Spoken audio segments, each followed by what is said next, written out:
Selamat malam pemirsa, kembali berjumpa di Prantos Tajam Mendalam bersama saya Fitri Megantara. Kenaikan tunjangan anggota DPRD DKI Jakarta menjadi tema Prantos malam ini. Usulan kenaikan tunjangan anggota DPRD DKI akan dibawa ke paripurna untuk disahkan sebagai perda. Berbekal payung hukum PP nomor 18 tahun 2017, anggota DPRD DKI menyusun strategi untuk menaikkan tunjangan operasional dan tunjangan lainnya. Pertanyaannya, apakah kenaikan tunjangan berbanding lurus terhadap kenaikan kinerja? Lalu mengapa dari 32 raperda baru, 4 yang terlaksana? Lalu betulkah tunjangan tinggi akan membuat anggota Dewan terhindar dari korupsi? Untuk menjawabnya telah hadir bersama kami di studio Ketua Fraksi Partai Golkar DPRD DKI Bapak Asraf Ali dan juga telah bergabung Direktur Indonesia Budget Center Roy Salam. Mas Roy, selamat malam. Pak Asraf, selamat malam. Silakan bergabung dengan saya di sini. Selamat malam. Assalamualaikum.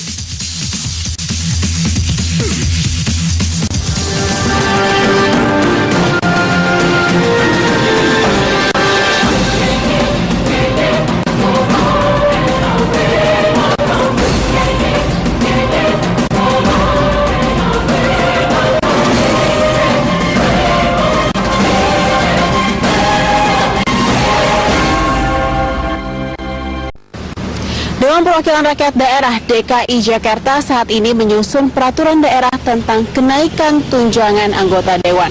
Kenaikan ini akan dilakukan pada 2 poin, yaitu uang komunikasi dan uang operasional reses. DPRD DKI Jakarta mengusulkan kenaikan tunjangan pada tahun 2018. Untuk besarannya masih dibahas pada pembahasan raperda dan disahkan akhir Juli 2017. Pada tahun ini, total tunjangan yang diterima pimpinan maupun anggota DPRD berkisar 20 juta rupiah per bulan, mencakup berbagai komponen. Itu belum termasuk dengan tunjangan lain-lain seperti tunjangan rumah dan tunjangan komunikasi.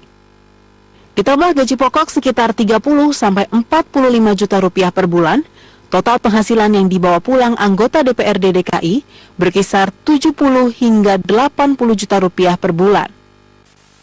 Wakil Ketua DPRD DKI Jakarta Muhammad Taufik menjelaskan, kenaikan tunjangan merupakan turunan peraturan pemerintah nomor 18 tahun 2017. Maka, meski tidak termasuk program legislasi daerah, DPRD akan langsung menindaklanjuti aturan pusat. Perda ini kan perintah PP, mau nggak mau harus kita buat gitu loh. Kan kalau kita nggak tahu PP-nya keluar waktu itu, kalau kita udah tahu pasti masuk di prolegda dong. Kan kita nggak tahu, nggak kita masukin di prolegda. Tapi karena ini perintah PP, dikasih waktu juga harus segera ya, mau nggak mau harus kita masukin. Gubernur DKI Jakarta Jarod Saiful Hidayat mengatakan, kenaikan tunjangan anggota Dewan sah-sah saja, asal menggunakan prinsip keadilan. Menurut Jarod, kenaikan tunjangan layak diterima oleh anggota DPRD yang kinerjanya baik dan aktif mendengarkan pengaduan masyarakat. Mereka yang rajin, ya, yang suka menerima pengaduan dan sebagainya, ya, itu dengan mereka yang jarang-jarang masuk, itu sama, ya, take home pay-nya sama.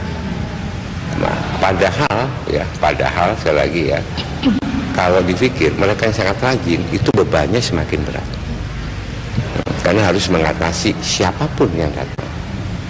Ya. Akhirnya karena ada kebiasaan seperti itu, maka yang rajin itu akhirnya ikut-ikut. Sama saja kok. Meski demikian, kenaikan tunjangan jika mengacu pada capaian produk legislasi, kinerja DPRD DKI masih di bawah rata-rata. Dari 32 raperda yang masuk dalam prolegda 2017, DPRD periode ini baru mengesahkan 4 perda. Peraturan daerah yang mengatur tentang kenaikan tunjangan ini diharapkan selesai akhir Juli ini. Masyarakat berharap agar kenaikan tunjangan bisa berbanding lurus dengan kinerja anggota Dewan. Dari Jakarta, Nadia Atmaji, Azizul Hakim, Metro TV. Kita akan langsung ke Pak Asraf. Pak Asraf, anggota DPRD saat ini sedang mengusulkan kenaikan tunjangan termasuk anggota DPRD DKI Jakarta. Memang sebetulnya berapa Pak pendapatan pimpinan DPRD, anggota DPRD yang dibawa pulang ataupun take home pay per bulannya? Ya, sebagaimana yang tadi dijelaskan ya, artinya antara pimpinan itu ada ketua DPRD, wakil-wakil ketua DPRD, dan juga anggota DPRD. Itu kan diatur berdasarkan regulasi yang ada, tentunya berbeda. Pendapatannya artinya per bulannya berapa Pak? Sebagaimana yang disampaikan tadi, kita Betul tunjangannya mencapai 20 juta rupiah per bulan? 19,5 juta rupiah. Dan itu sudah berlaku kurang lebih 15 tahun. 20 juta dan Anda kemudian dari anggota DPRD merasa itu masih kurang dengan segala gaji, fasilitas, dan tunjangan? Begini ya, kita kan berangkat ke DPRD itu dengan sistem demokrasi yang ditetapkan melalui pemilihan langsung. Saya sebagai anggota DPRD yang tinggal di satu daerah yang cukup padat gitu, di daerah Pasar Rumput gitu, saya dipilih oleh mereka, gitu. Dipilih, dan konsekuensinya ketika saya menjadi anggota DPRD, saya harus ada di tengah mereka, di tengah rakyat, harus mendengarkan dan memperjuangkan apa yang menjadi aspirasi dari rakyat Kaitannya dengan sendiri. permintaan kenaikan tunjangan? Nah, ini persoalan kenaikan, bukan permintaan. DPRD DKI bukan tidak ada permintaan. Oke, Bahkan artinya? kenaikan ini bukan hanya untuk DPRD DKI, tapi untuk DPRD seluruh Indonesia, DPR kabupaten, provinsi dan kabupaten kota. Tidak ada permintaan, jadi yang sebetulnya ada seperti apa Pak Asraf? Yang sebetulnya ada, kita hanya ingin meneruskan apa yang menjadi ketentuan bahwa ini ada peraturan pemerintah nomor 18 dan kita meneruskannya menjadi peraturan daerah. Nah ini ya yang baru kita bahas, kebetulan kami juga baru menerima ini, karena akan diberikan waktu selama 3 bulan untuk melakukan pembahasan ini. Ini udah berjalan 1 bulan, dan kita baru mulai untuk bagaimana membahas ini. Baik. Karena ini amanat undang-undang, ya, terusan dari undang-undang ada peraturan pemerintah, dan ini akan dilanjutkan dengan pembuatan peraturan daerah. Oke, Gitu. artinya dari DPRD DKI sendiri merasa ini bukan permintaan, hanya kemudian mengikuti Memang bukan PP yang permintaan, diterbitkan bukan oleh permintaan pemerintah pusat. DPRD seluruh Indonesia, bukan permintaan apalagi DKI. Kita ini sama dengan ini berlaku, ya. PP ini berlaku untuk seluruh Indonesia, Baik. provinsi dan kabupaten kota. Baik. Kita kebetulan saja muncul opini gitu ya, kemarin bahwa DKI menyampaikan ini ke publik, dan ini sepertinya bahwa DKI sebenarnya bukan DKI Baik. gitu loh. Oke, Mas, Roy, tanggapannya? Iya, jadi begini, memang PP 18/2017 tentang keuangan DPRD baik provinsi maupun kabupaten kota ini mengganti peraturan sebelumnya PP 24 tahun 2004 ya, tentang kedudukan keuangan DPRD. PP ini baru terbit Mei 2017. Di dalamnya memang mengatur satu perubahan tentang penghasilan DPRD. Nah, di PP ini setelah kami pelajari, rupanya ada ada yang kontroversial kalau menurut IBC. Dari 13 ada sekitar lebih dari 13 komponen penghasilan, itu ada namanya tunjangan reses. Ini aneh menurut saya PP ini. Kenapa memuat yang namanya tunjangan reses? Padahal reses itu adalah kegiatan atau kewajiban DPRD untuk berkomunikasi dengan anggota dengan konstituen. Ini adalah mengenai PP, tapi apakah kemudian DPRD sendiri memiliki pilihan untuk kemudian berdasarkan kemampuan keuangan untuk kemudian tidak mengikuti kenaikan tunjangan misalnya seperti itu? Apakah bisa ada pilihan seperti itu? Ya, ini memang pilihan-pilihan sulit misalnya bagi DPRD DKI, sebab ini ada PP. Nah, Tapi kalau saya rasa kemudian bukan PP DKI memberikan ruang seperti DPRD itu, keseluruhan. maka bisa jadi ya DPRD di DKI Jakarta juga akan merespon PP ini dengan membuat perda, karena memang mandatnya PP ini adalah harus diatur dengan peraturan daerah. Nah, saya kira memang ada kriteria-kriteria kemampuan keuangan daerah yang dibuat di dalam PP ini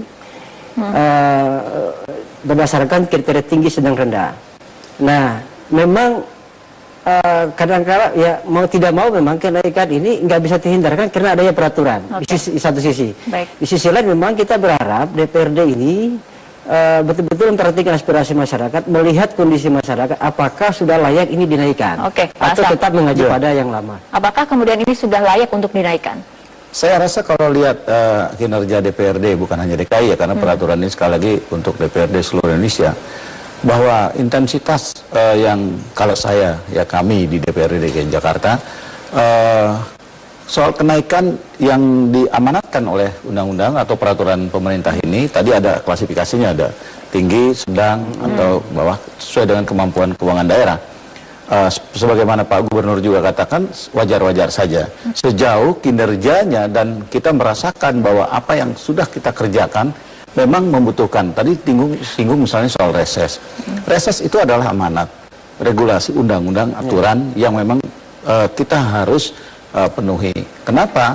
Soal aspirasi kita 24 jam boleh kalau dibilang, tapi reses itu forum yang bisa mengantarkan pemikiran atau aspirasi masyarakat untuk dibawa ke paripurna dan menjadi satu pintu masuk untuk menyusun yang namanya apakah itu kaitan dengan APBD, kalau dia korelasinya dengan anggaran, karena tanpa reses tidak bisa. APBD itu hanya dua pintunya, musrenbang dan juga dari hasil reses. Tapi kembali ke konteks soal penghasilan ini Pak, ini kan di sini dimasukkan di PP baru dimasukkan yang namanya tunjangan reses.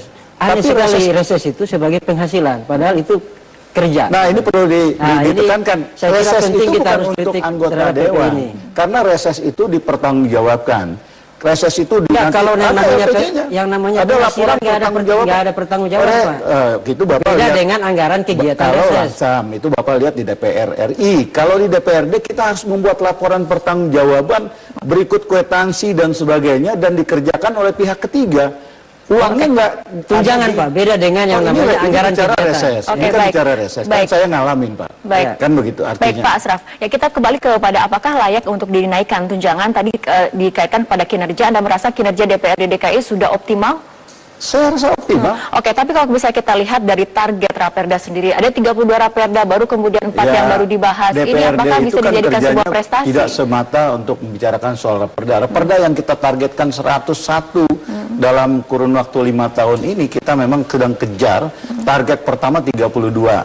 Inilah dalam rangka percepatan, maka Bapemperda kita terus bekerja semaksimal mungkin untuk mengejar target yang sudah masuk dalam prolegda. Sebagaimana artinya jika Pak tunjangan kenaikan kemudian harus dikorelasikan dengan produktivitas, dengan optimal ya pastinya kerja. begitu.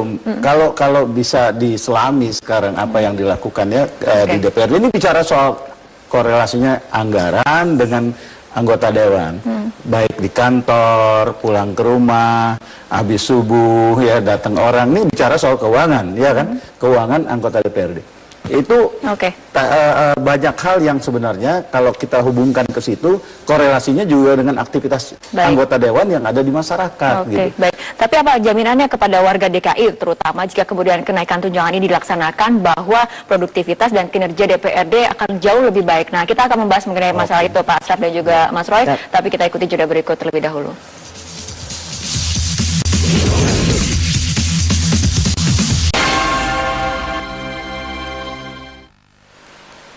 Kita akan lanjutkan kembali perbincangan Pak Asraf. Apakah dari DPRD DKI Jakarta sendiri sudah dibahas seberapa kemudian usulan kenaikan dari tunjangan ini? Oh, belum.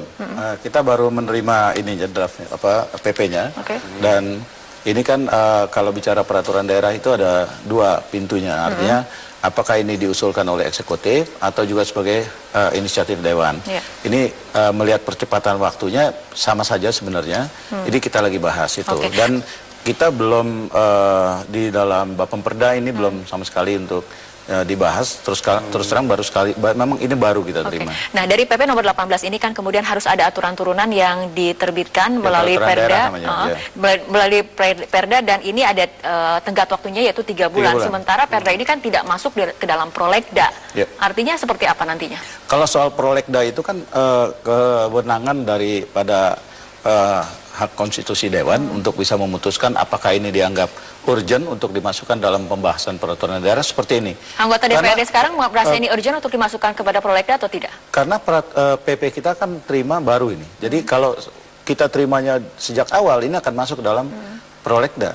Tetapi karena kita terima dan jangka waktunya 3 bulan, mau tidak mau ini harus bagian yang harus dibahas.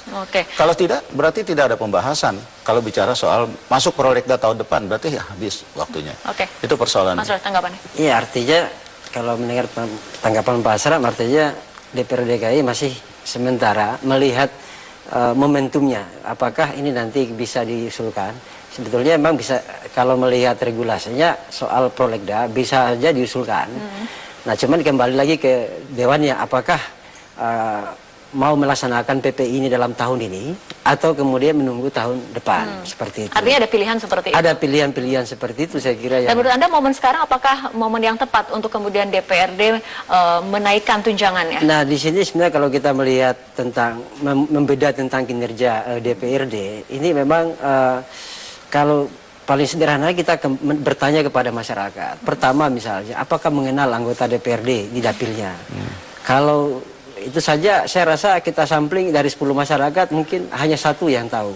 Kedua, apakah mereka pernah datang berkunjung atau menyerap aspirasi? Lalu kemudian apakah aspirasinya mereka dilaporkan ke warga? Kan salah satu kewajiban anggota DPRD adalah bertanggung jawab secara moral dan politik kepada konstituen. Pasal ini jarang sekali kita lihat dipraktekkan oleh anggota dewan kita. Sederhana kita bisa cek misalnya website DPRD DKI, apakah di dalamnya ada di situ daftar aspirasi masyarakat daerah. Saya yakin tidak kita temukan sampai hari ini. Artinya menurut Anda apakah kinerja DPRD khususnya untuk DKI Jakarta memang sudah mumpuni untuk diapresiasi dengan kenaikan tunjangan? Saya kira belum ya, secara ini belum. Baik, artinya ya kita bisa cek. Artinya sederhana kalau dilihat matematisnya misalnya prolegda tadi ya, ada beberapa yang mandek. Ya, memang agak sulit kalau mengamatinya dari agak jauh gitu ya. Sementara kita kan sebagai pelaku ya, pelaksana. Saya merasakan bahwa memang apa yang menjadi amanat rakyat yang saya diutuslah, dipilih untuk menjadi anggota DPRD DKI Jakarta ini, saya laksanakan dengan maksimal gitu. Saya lihat juga teman-teman maksimal, setiap hari dia harus menerima pengaduan. Bahkan bukan hanya datang melalui telepon, melalui SMS, kita harus ngurusin orang sakit, kita ngurusin orang yang masalah pendidikannya, kadang-kadang semua urusan. Ya, rumahnya ambruk, rumahnya bocor, semua praktis kalau Pak. Mungkin Bapak bisa juga sekali-sekali main ke kampung saya gitu. Itu saya tidur setiap hari itu jam 1, jam 2 malam. Subuh saya harus bangun lagi. Karena mendengar aduan dari masyarakat? Kita harus datang ke pasar, kita harus ngobrol sama anak muda, ngobrol supaya tidak ada konflik antar anak muda, menyelesaikan masalah-masalah warga, ngobrol sama Pak RW. Artinya masih banyak masalah di kalangan warga DKI, masih kemudian ekonomi masih belum merata. Menurut Anda apakah ini merupakan momen yang tepat? Time kerja kita seperti gini, pagi ya kita siapkan, waktu kita udah pastinya kita udah banyak tamu, ada tamu kita terima dengan berbagai permasalahan, kita ke kantor, pulang sore, nah mulai kita ngurusan yang lain, malam kita urusannya kepada rakyat. Pak Asraf, gitu, artinya apakah gitu sekarang dilihat dari kemampuan keuangan daerah, dilihat dari kondisi ekonomi masyarakat, menurut Anda apakah ini merupakan momen yang tepat untuk menaikkan tunjangan DKI? Kita nggak menuntut ini, persoalannya kayaknya ini aturan. Kalau bicara walaupun ada pilihan sekarang atau misalnya tahun depan untuk dinaikkan? Soal kenaikan, soal tidak, ini persoalan aturan. Kita mengikuti aturan, bukan kita mengambil yang bukan hak kita. Ketika ini menjadi hak kita, maka kita berharap bahwa rakyat yang kita bisa bantu, kita dengar, kita bantu, ini insya Allah akan lebih banyak lagi. Ini harapan kita. Toh hari ini juga secara jujur, apa yang kita terima ini praktis. Tidak full 1 bulan selesai. Di tengah jalan kadang-kadang putus, jadi kita harus gunakan juga income kita dari yang lain, barangkali ada usaha-usaha lain, ya ini yang di luar kedewanan ya. Ini untuk kepentingan-kepentingan. Mas Roy, ini kan kemudian anggota DPRD ataupun pimpinan DPRD ini kan memiliki berbagai macam tunjangan, tunjangan representasi, tunjangan keluarga, tunjangan perumahan, tunjangan komunikasi. Apakah selama ini penggunaan tunjangannya sudah transparan dilaporkan ke publik seperti itu, Mas Roy? Kita akan membahas mengenai transparansi pengelolaan tunjangan, tapi kita ikuti jeda berikut terlebih dahulu.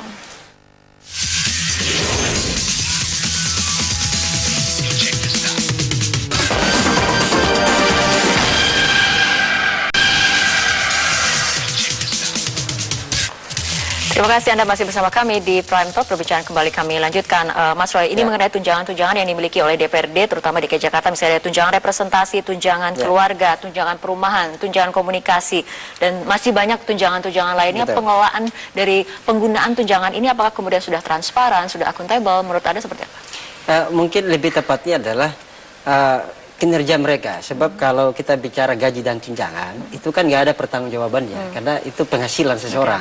Jadi mau digunakan untuk apa ya terserah dia. Itu sama seperti kita punya gaji sendiri, itu kan nggak kita laporkan ke publik. Tapi yang perlu kita garis bawahi adalah dari pengaturan gaji dan tunjangan DPRD yang baru ini, itu nanti pertama, apakah meningkatkan kinerja DPRD? Nah, saya kira ini pun nggak ada jaminan sepanjang ketika sistem itu belum berubah, gitu ya. Bagaimana sistem di masing-masing DPRD-nya belum secara terbuka bekerja, melaporkan kerja-kerja mereka kepada masyarakat. Yang kedua, kalau kita bicara pertanggungjawaban pengelolaan, yaitu pengelolaan anggaran kegiatan DPRD, misalnya reses. Ya, saya sebutkan bahwa reses ini kan sebetulnya ada anggaran diberikan kepada setiap anggota DPRD ketika berkunjung ke dapilnya. Nah, selama ini yang kita sulit temukan adalah laporan dari anggaran tersebut dan apa hasil-hasilnya. Itu yang sulit kita temukan. Ini laporan, jadi bukan sekedar klaim tapi laporan. Jadi kalau kita lihat misalnya ada saya ingat betul ada salah satu anggota DPRD di Aceh sana, ya, yang sempat membuat laporan itu, bahkan dipublikasi berapa yang digunakan. Jadi memang kalau kita bicara pada konteks tunjangan ini, memang secara laporan dia milik sendiri gitu ya. Nah, yang kita perlu pertanyakan adalah kinerja mereka selama menjadi anggota DPRD. Baik, Pak Asraf. Ya, jadi gini, kalau tadi nyinggung masalah reses. Reses itu sekali lagi kita diatur, ya, dan waktunya juga diatur. Dalam satu periode reses itu hanya 6 kali, berarti 6 hari kerja kita lakukan itu. Dan seluruh aspirasi yang tertuang, ya, yang disampaikan oleh masyarakat dalam pertemuan atau reses itu menjadi bahan kita, itu dokumen kita. Dokumen dituangkan dalam satu bentuk itu tulisan, dipublikasikan hasilnya, ya, disampaikan nanti di dalam paripurna. Diakumulasi seluruh anggota dewan, ada pansusnya. Pansus reses inilah mentabulasi seluruh masukan-masukan dan juga menyampaikan ini untuk bahan yang diparipurnakan. Disampaikan kepada pemerintah DKI Jakarta, ini loh hasil reses. Sekali lagi saya katakan bahwa hasil reses ini adalah yang dapat digunakan sebagai satu pintu masuk selain musrenbang. Ya, ada musrenbang, tapi apakah itu dokumen publik atau hanya milik DPRD? Karena kalau saya menyampaikan, saya rasa itu bisa dipublish, ya, itu dipublish. Kemana, karena ketika itu di paripurna, ya Bapak mesti datang ke DPRD kalau perlu atau disampaikan di mana. Artinya karena di website-nya ada juga. Transparansinya masih rendah. Gitu. Terbuka. Karena kalau udah disampaikan di paripurna, itu artinya terbuka untuk umum. Selalu pimpinan sidang mengatakan bahwa ini terbuka untuk umum. Siapa saja boleh tahu tentang apa yang menjadi. Dan hasil kita itu kita sampaikan juga kepada instansi terkait, bukan hanya ke DPRD, karena itu untuk konsumsi publik gitu ya, konsumsi pemerintahan DKI Jakarta atau eksekutif. Ya, kita ke Mas Rul kembali. Mas Rul, mengenai kenaikan tunjangan ini, tadi kemudian ada kaitannya dengan diharapkan bisa meningkatkan produktivitas dan juga kemudian bisa meminimalisir tindakan korupsi. Apakah menurut Anda ini ada korelasinya? Kenaikan tunjangan meminimalisir korupsi? Saya kira sulit kita melihat korelasi kenaikan tunjangan dewan dengan meningkatnya kinerja DPRD dan kemudian tidak adanya tindakan korupsi gitu. Sebab yang namanya gaji itu adalah memang sesuatu yang ada diberikan karena ada aturan, ya, ada yang mengatur. Nah, kalau kita bicara kinerja, memang ya kita akan melihat tentang bagaimana pengaturan tentang tata kelola kinerja DPRD, kerja DPRD itu sendiri. Nah, sepanjang kemudian baik tatipnya maupun perilaku DPRD-nya sendiri yang masih menyimpang, ini agak susah kita mengirim perilaku buruk ini sendiri. Tapi sekali lagi saya mau menyampaikan bahwa PP ini memang berlaku nasional. Nah, kalau kita melihat dampaknya dari PP ini, akan ada dua hal. Pertama, akan ada beban APBD yang begitu besar dari kenaikan tunjangan ini.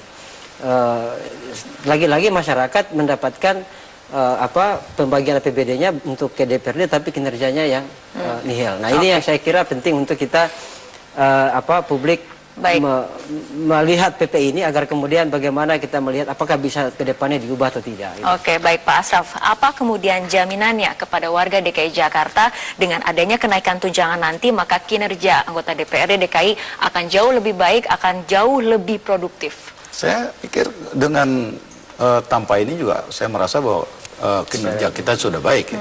Dengan adanya ini harapan kita juga jaminannya seperti apa? Tidak hanya harapan, jaminannya seperti apa, Pak?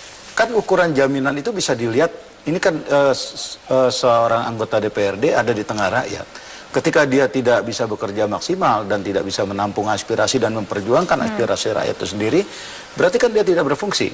Lalu bagaimana kehadiran dan sebagainya di Dewan dalam rangka rapat setiap hari, bagaimana untuk membicarakan banyak Bisakah hal? kemudian anggota DPRD Seharusnya- menunjukkan prestasi terlebih Harus dahulu bisa, kepada pasti masyarakat, baru kemudian meminta kenaikan Kalau tunjangan? tidak, dia tidak dipilih lagi. Oke, baik. Itu persoalannya. Kalau dia tidak bisa memperhatikan apa yang menjadi keinginan masyarakat, maka sulit nanti akan datang dia dipercaya oleh masyarakat untuk menjadi utusannya. Baik. Saya rasa seperti itu. Baik, gitu. Pak Asraf, kita tunggu bagaimana janji dari anggota DPRD Oh iya, untuk kita meningkatkan bisa kinerja di tengah pertanggungjawabkan, meningkatkan ya. Khususnya kenaikan saya, tunjangan. ya, dan Oke, baik. Khususnya Pak Asraf. Saya Oke. bisa bertanggungjawabkan. Baik, Pak Asraf Ali dan juga Mas Ro, terima kasih telah berbincang bersama kami di Prime Talk. Pemirsa, demikian perbincangan kita dalam Prime Talk kali ini. Saya Fitri Megantara, mewakili kerabat kerja yang bertugas, mengucapkan terima kasih atas perhatian Anda. Selamat malam, sampai jumpa.